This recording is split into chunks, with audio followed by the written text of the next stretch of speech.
नमस्कार दोस्तों, स्वागत है आपका एक बार फिर से कानाफूसी चर्चा और गपशप पर आधारित हमारे इस खास कार्यक्रम में। इस बार हम कई सारी रोचक खबरें लेकर आए हैं, तो चलिए शुरू करते हैं पावर सेंटर।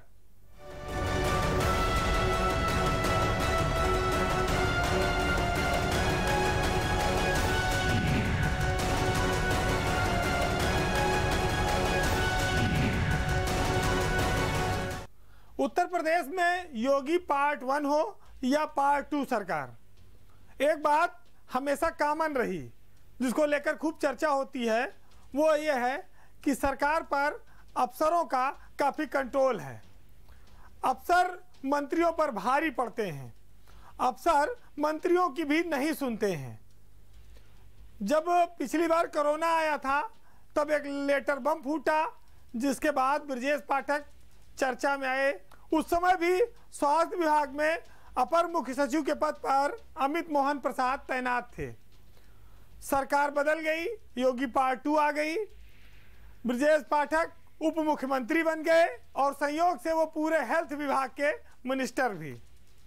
अब मंत्री बदल गया लेकिन प्रमुख सचिव आज भी वही है। आज इस खबर की चर्चा इसलिए कि एक लेटर बम और फूटा है। वो फूटा है, ये दर्शाता है कि मंत्रियों और प्रमुख सचिवों के बीच तनाव बरकरार है, उसमें कोई कमी नहीं आई है।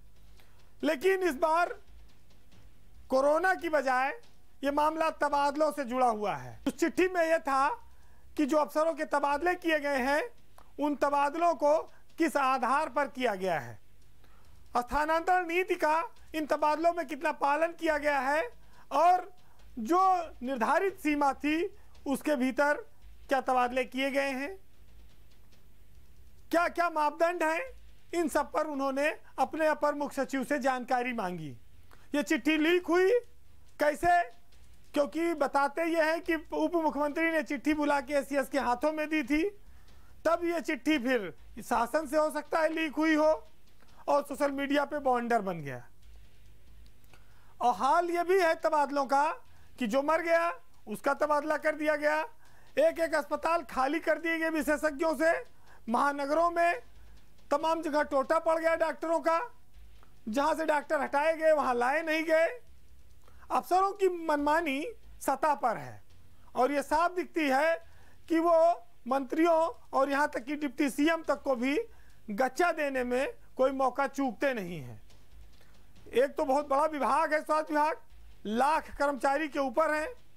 अगर वहाँ 2-4-5 हज़ार तबादला होगा तो इसको इतना मॉनिटर कर पाना किसी मंत्री के लिए आसान नहीं है।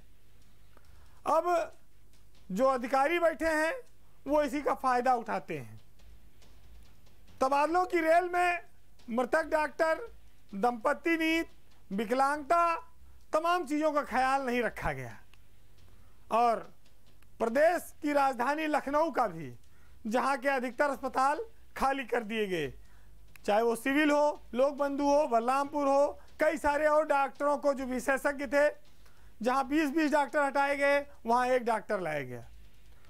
जब पूरे प्रदेश से लोग लखनऊ में इलाज कराने आते हैं, डॉक्टरों की यहाँ विशेषज्ञ टीम होना जरूरी है। जब ऐसी टीम नहीं रहेगी तो स्वास्थ्य व्यवस्था राजधानी की अपने आप ध्वस्त हो जाएगी। बदनामी किसकी होगी?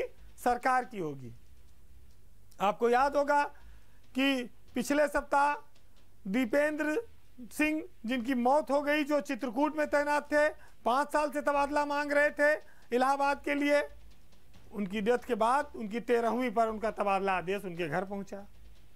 एक बात और कि कर्मचारी कोई मर जाए, डॉक्टर मर जाए, शासन में बैठे हुए अफसर को इससे ज़्यादा फर्क नहीं पड़ता।